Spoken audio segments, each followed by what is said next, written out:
Welcome back to my coverage of Warhammer Fest, and it's day 4 and it's all about the Horus Heresy. I thought today was a great reveal. There was a lot of stuff I wasn't expecting. I'm going to give you a spoiler well ahead of time. There were no plastic titans, but I'm sure they'll come in the future. Of course the Horus Heresy box was revealed and it is huge. There is tons of plastic. It's probably about that high and it's just plastic from top to bottom.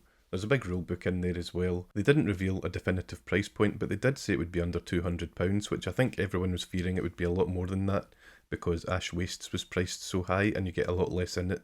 So they must be taking less profit on this just to get more people into it. £180 or £200 is actually nuts for a box like this anyway, but that's the world we live in these days. So what do you actually get in the box? You get 40 tactical marines, and they have like detachable chainsaw bayonets, which are really cool, and you get 10 cataphracti terminators. I'm not a fan of the cataphracti style. I prefer traditional terminators, traditional being like the space hulky type ones, but I mean you get 10 of them. They look okay. I don't like the wee tassely bits on their shoulders. A lot of people would really love it, and it would be boring if we all liked the same stuff. There's also a Spartan assault tank, which looks great. It looks like an old school Land Raider.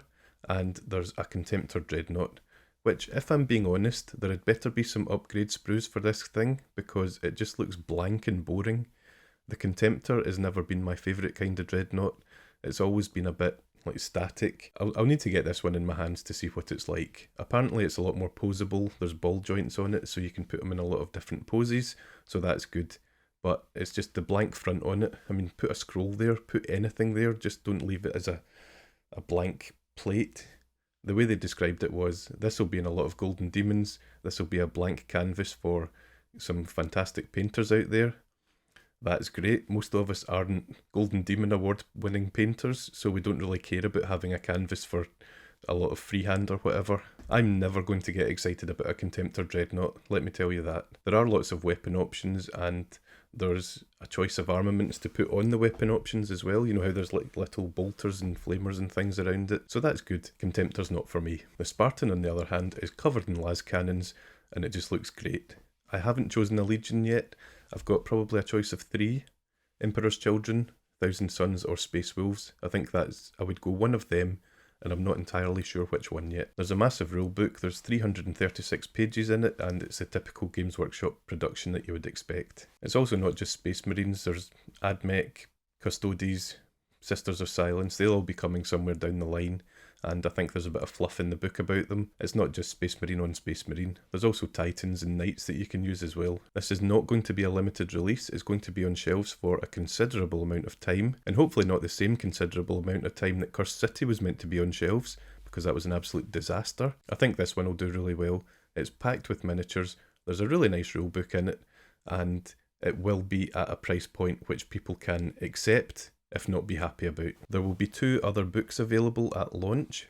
There will be Liber Astartes Loyalist and Liber Astartes Hereticus. So it will have all the rules, all the Legion specific rules for all 18 Horus Heresy Legions. That is really good. So if you're a Blood Angel fan, you'll have all the rules for your specialist units. If you're a Dark Angel fan, you'll have the rules for your unit, on and on and on. So that's really well done. It is another book you have to buy. It'll probably be quite expensive, but it should see you not having to buy a codex or something further down the line. There's new boxes of Marines coming, because apparently you'll need a ton of Marines for a Horus Heresy army because they get killed so easily because they're fighting other Marines. So there'll be a box of 20 Beaky Marines, so the Mark 6, and you'll be able to get the Mark 3 in a box of 20 as well. Really nice boxes, really well done. I can only imagine that they'll fill up the range with other marks of Horus Heresy era armour as well. Squads and units work a bit different in the Horus Heresy, so you don't get like different weapons within a squad. If you've got a special weapon, you've got a squad of special weapons. If you've got a heavy weapon, you've got a squad of heavy weapons. So there are new boxes reflecting that. There is a box with 60 special weapons in it, and that is Plasma Gun, Flamer, Volkite Caliver, Volkite Charger, Melta-Gun, and a rotator cannon. The rotator cannon just looks like a minigun. It looks awesome. I can imagine a full squad with these in it and it would look amazing. There are 3 different boxes with heavy weapons in them. The first one has 20 in it, and you get those lovely classic missile launchers that you used to get in the RTB01 box, and you get heavy bolters. The second one has 30 heavy weapons in it, and that's heavy flamers, multi-meltas and plasma cannons. The third one has 30 heavy weapons in it, and it's Volkite culverins, las cannons, and autocannons. Now, the reason these are in a lot smaller numbers than the special weapons is obviously because the weapons are bigger, but also because they need to include special arms for it. The special weapons will just fit right into the marines from any of the boxes, but the heavy weapons need their own arms so that they fit properly. You might think I'm a bit sad for this, but my favourite part of the whole reveal was the Demos pattern Rhino. It looks amazing. This is the Rhino that I grew up with. I've still got a few in various states of repair in my workshop. I love the shape of this. I think it looks really well done. It's a bit more modernised, but it still looks cracking. It's not going to be as small as the old one either. It will fit into a 40k army really well.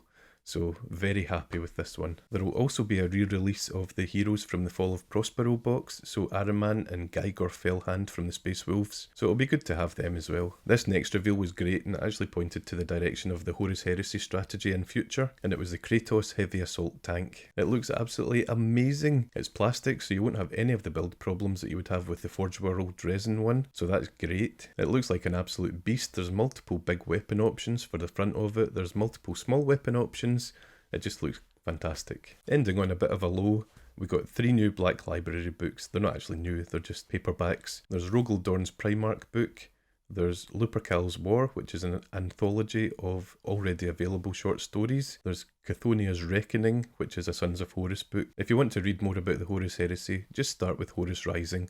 That'll get you addicted, and before you know it, you'll have read 60 or 70 books, however many there are now. So that's it from Warhammer Fest for me. I appreciate if you followed along over all 4 days. I just wanted to give people an easy way to digest the reveals without always having the Games Workshop spin on it. So I hope you enjoyed them. Thanks for watching, happy hobbying, and I'll see you in the next one. Cheers.